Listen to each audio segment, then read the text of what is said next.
Hi guys, so we're here at the end of week one working with Emma Frankland and our company of performers on John Lilly's Galatea. Really grateful that you've both joined us. Can we start just by getting you both to introduce yourselves, please? Maybe starting with Mary.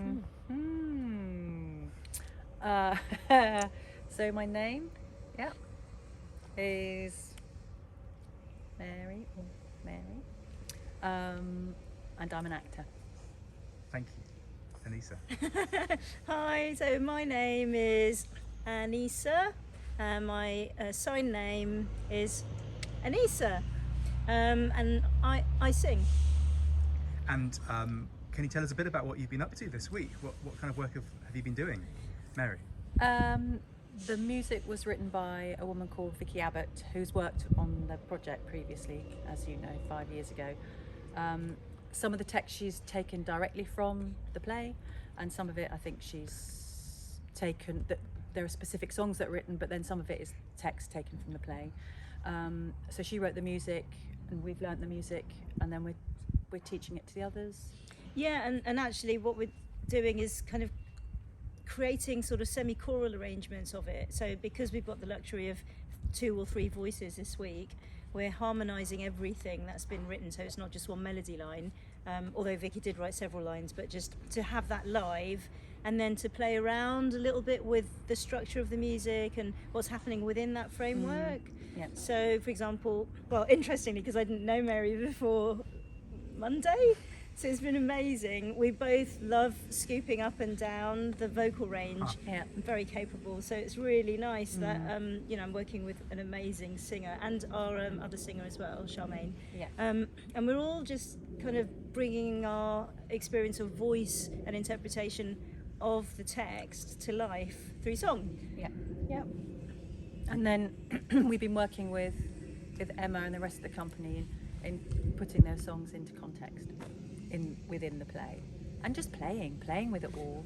We're playing with the music, we're also playing with the words and playing with the structure of the music as well. Yeah. It's been brilliant. It's been really super fun. I mean, one of the things I've really enjoyed is thinking about how we interpret it from a performance perspective. So there's one song where it's almost like a question is posed. It's like, how did love take you? So, we kind of look at Mary and kind of go like, how did love take you? And then Mary gets into zone And then I answer with, how do you answer how love took me. And that one character, love takes her by the eyes, another character, love takes her by the ears, and it's how, where it affects you in your body. It affects certain parts. Yes, yeah. So there's this really lovely bit where yesterday we were rehearsing and Mary was just like, I'm just going to totally go for it. And I was just like, what's that going to look like? For me, it kind of comes out in voice. It's kind of how Vicky's written it. There's a soaring bit. So my line was like, took me by the ear with his sweet words. And then it's like, I can express that vocally, and it can be a big dynamic or a small dynamic. But then you add the acting to it, and it's just craziness. I mean, all of these actors, like deaf actors, hearing actors, singers, dancers, everyone just thrown into the mix, and it was just like a big part of craziness. It was so exciting. Somebody said it was a bit like an orgy, but I wouldn't know what that's like. It was very, very exciting. But that's the great thing about, I feel very much like we're working with people with super skills. So incredible directors, incredible actors, to work with deaf actors as well as hearing actors, and then having opportunities as singers who also act.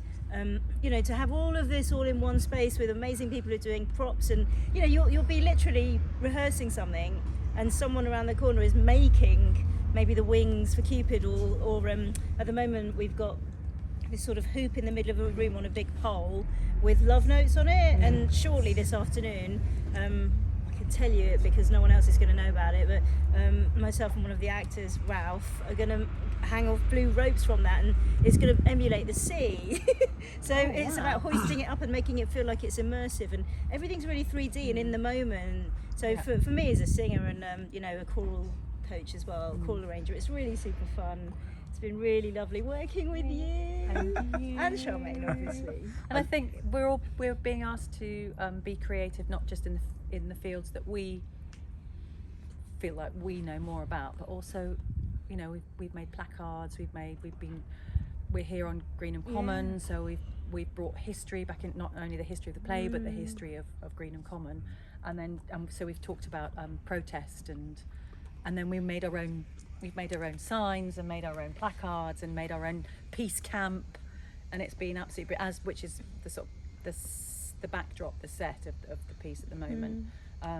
So we're all kind of involved totally immersively in the music, in the performance, in the making. So it all feels that we're all responsible for all of it in lots of ways. Yeah, lovely. And I feel like if anyone watching this film would like to see some of this, it's up on our website at beforeshakespeare.com, and it's up on our Twitter feed if you'd like to see it. Aneesa, I love the fact you've given us a plot spoiler, a little nugget that no one else in the company knows about. There's going to be lots of community engagement as well, just saying. And we've also been thinking about getting our deaf performers to lead the choreography as you've been building the world of the music around it.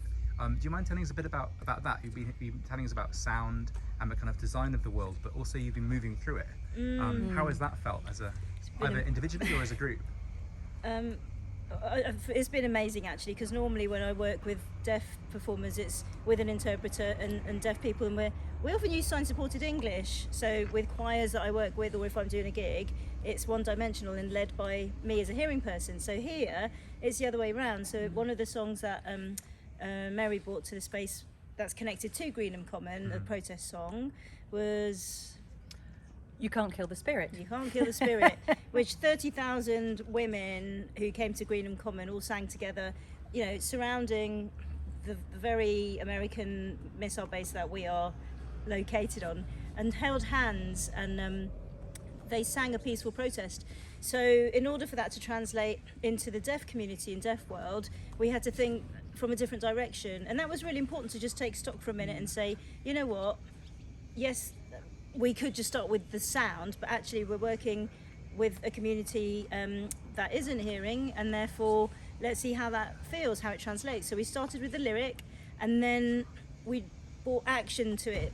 Well, I say action, but actually it was sign supported English or sign language that goes with the lyric, and then we brought the lyric with the music to it, and that was so much more authentic, and it actually gave a lot more space for us to really, I felt, really be present in what the sign meant in that moment. So we were singing the sign for old and strong she goes on and on. So we were singing, you know, old and strong she goes on and on and on. And the character, yeah, exactly, the character of Diana, who's being played by Nadia, you know, when I was sort of confronted with her in that context, suddenly it wasn't just like, you know, don't just go like this, it's like, come on, really show me what you mean, and just face one another, and when you're doing that towards one another, it's like the language changes, and that interpretation of it changes, and it was a really emotional day actually, because I think how we all felt that, because we dispensed with the actual singing at one point, and I just found that really powerful. I was in tears that day actually. I found it really powerful. Incredible to be doing it on Greenham Common. So I don't know for you. I think in lots of ways signing it for me felt even more powerful than saying it actually, because you have to physically embody it.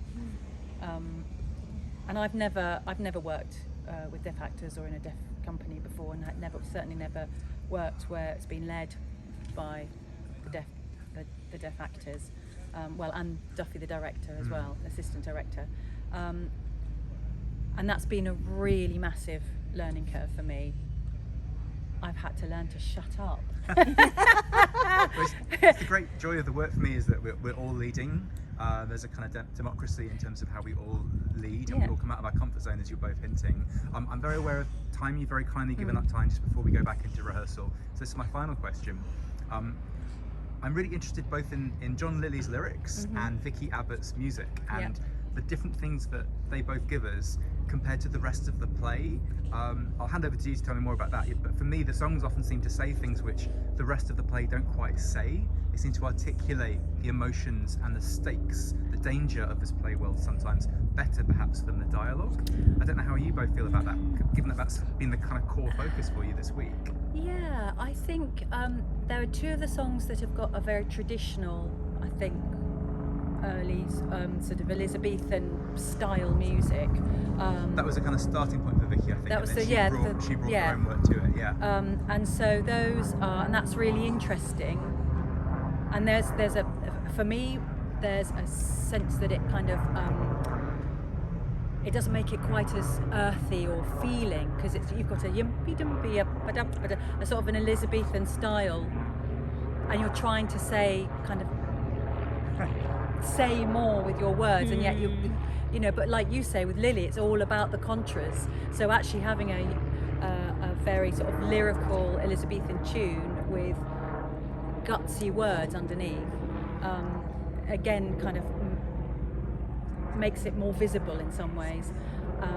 And then the other stuff, I think, Vix used the words, but she's, with her style of singing and the way you can half sing and you can bend notes so that they're not just clear notes but things that slide and move, you can get much more of a physicality into that and much more of a sense of feeling and a yeah. That's great. Thank you, Aneesa. Yeah. Well, just to add on from that, really brilliantly described. I think you kind of feel like you're embodying the sound and the note in a physical way. Well, I do. So, you know, I could just sing something in the same way that I'm hearing it, but then thinking, well, you know, what's going on right now and what's the intention here and what kind of sound, what timbre of sound would really bring this to life the way that we think it might be intended for it to be interpreted. And that's the fun thing when we're playing with it, because whilst we're three different people, there are moments where there's kind of unity with harmony, but also then enjoying the discomfort of something like a dissonance or a discord, and that's been really interesting. And you know, you singing from your gut, is it a full sort of physical feeling when you're expressing the lyric, or is it something backgroundy? So there are moments where maybe one singer will lead with the melody and the others one might be in the background harmonizing, not even with lyrics, maybe just with sound. Another might be just whispering the lyric, because some of the lyrics are quite sinister when you look at what's going on, and suddenly you've got a much more multi-dimensional interpretation of a phrase.